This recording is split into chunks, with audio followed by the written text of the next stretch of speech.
మంత్రి పదవి కోసం తాను పైరవీ చేయడం లేదని కాంగ్రెస్ ఎమ్మెల్యే కోమటిరెడ్డి రాజగోపాల్ రెడ్డి స్పష్టం చేశారు. పైరవీ చేస్తే తానే సీఎం కావచ్చని వ్యాఖ్యానించారు. అసెంబ్లీ లాబీలో రాజగోపాల్ రెడ్డి, బీఆర్ఎస్ నేతలు మల్లారెడ్డి, ప్రశాంత్ రెడ్డి, గంగుల కమలాకర్, పల్లా రాజేశ్వర్ రెడ్డిలతో సంభాషించారు. గతంలో కేసీఆర్ 20 నుంచి 30 కోట్లు ఎక్కువ రేటు ఇచ్చి ఎమ్మెల్యేలను కొన్నారు. మేం బీఆర్ఎస్ ఎమ్మెల్యేలను 5 నుంచి 10 కోట్లకు మాత్రమే అడుగుతున్నాం. అందుకే మా దగ్గరకు 26 మంది ఎమ్మెల్యేలు ఇంకా రాలేదు. ప్రశాంత్ రెడ్డి వంటి నేతలను మేం కొనుగోలు చేయలేం అని ఆయన అన్నారు. 2014 నుంచి 2023 వరకు అధికారంలో ఉన్న బీఆర్ఎస్ గత 10 ఏళ్లలో 61 మంది ప్రతిపక్ష ప్రజా ప్రతినిధులను తమ పార్టీలో చేర్చుకుంది. ఇప్పుడు కాంగ్రెస్ కూడా అదే ఫాలో అవుతోంది. ఒక్క తెలంగాణలోనే కాదు, దేశంలో అనేక రాష్ట్రాలలో ఇదే పరిస్థితి నెలకొంది.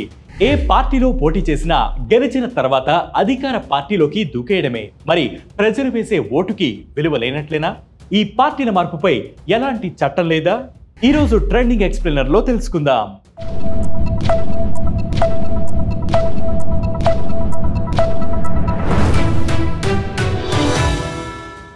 ఒకప్పుడు పార్టీ ఫిరాయించడం అంటే ఒకరిద్దరు ఎమ్మెల్యేలో, ఎంపీలో వేరే పార్టీలోకి మారిపోవడం, లేదంటే మద్దతు ఇవ్వడం ఉండేది.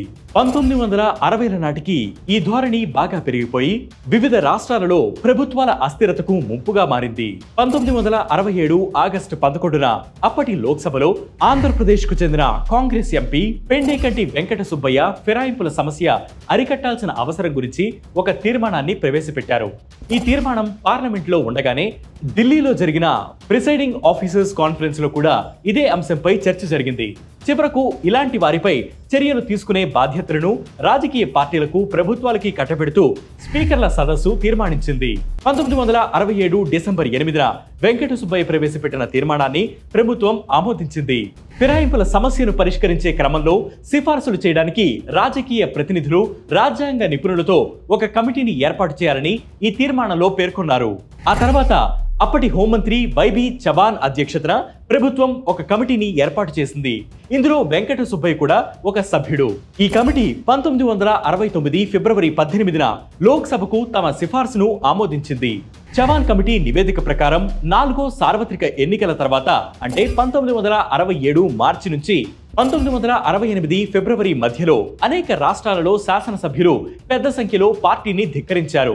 మొట్టమొదటి సార్వత్రిక ఎన్నికల నుంచి 4వ సార్వత్రిక ఎన్నికల నాటికి 20 ఏళ్లలో 542 మంది సభ్యులు పార్టీ మారితే అందులో 438 మంది కేవలం 1967 నుంచి 1968 మధ్య కాలంలో పార్టీ ఫిరాయించినట్లు చవాన్ కమిటీ గుర్తించింది.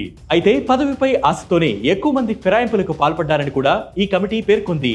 వివిధ రాష్ట్రాలలో పార్టీ ఫిరాయించిన 210 మంది శాసనసభ్యులలో 116 మందికి మంత్రి పదవులు దక్కాయి.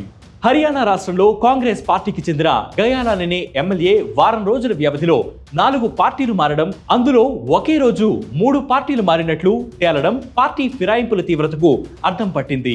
ఫిరాయింపులను అడ్డుకునేందుకు అవసరమైన నిబంధనావళిని తయారు చేసేందుకు పార్లమెంట్, రాష్ట్ర అసెంబ్లీలోని పార్టీల ప్రతినిధులతో ఒక కమిటీని ఏర్పాటు చేయాలని ఈ కమిటీ సిఫార్సు చేసింది. 1984 డిసెంబర్ సార్వత్రిక ఎన్నికల తర్వాత ఫిరాయింపుల చట్టం మీద మళ్లీ చర్చ మొదలైంది. 1985 జనవరిలో రాజ్యాంగ 52వ సవరణ బిల్లుగా లోక్సభ ముందుకు వచ్చింది. రాజీవ్ గాంధీ హయాంలో 2 సభల్లో పాస్ అయింది. ఫిబ్రవరి 15న రాష్ట్రపతి ఆమోదం రావడంతో రాజ్యసభలోని 10వ షెడ్యూల్ ద్వారా ఫిరాయింపుల నిరోధక చట్టం 1985 మార్చి 18 నుంచి అమల్లోకి వచ్చింది. పార్టీ ఫిరాయించిన వ్యక్తి తాను రాజీనామా చేసిన రోజు నుంచి ఏడాది వరకు, లేదంటే అతను రాజీనామా చేసి తిరిగి ఎన్నికయ్యే వరకు మంత్రి, స్పీకర్, డిప్యూటీ స్పీకర్ సహా కేంద్ర, రాష్ట్ర ప్రభుత్వాల ఖజానాల నుంచి, ప్రభుత్వ సంస్థల నుంచి జీతం తీసుకునే ఏ పదవిని నిర్వహించకుండా అనర్హుడిగా ప్రకటించాలన్న దానితో పాటు ఈ చట్టంలో పలు నిబంధనలున్నాయి. ఇక సభ్యులపై వచ్చిన అనర్హత ఫిర్యాదులపై నిర్ణయం తీసుకునే సర్వాధికారాలు స్పీకర్ లేదా చైర్మన్ కు ఉంటుంది.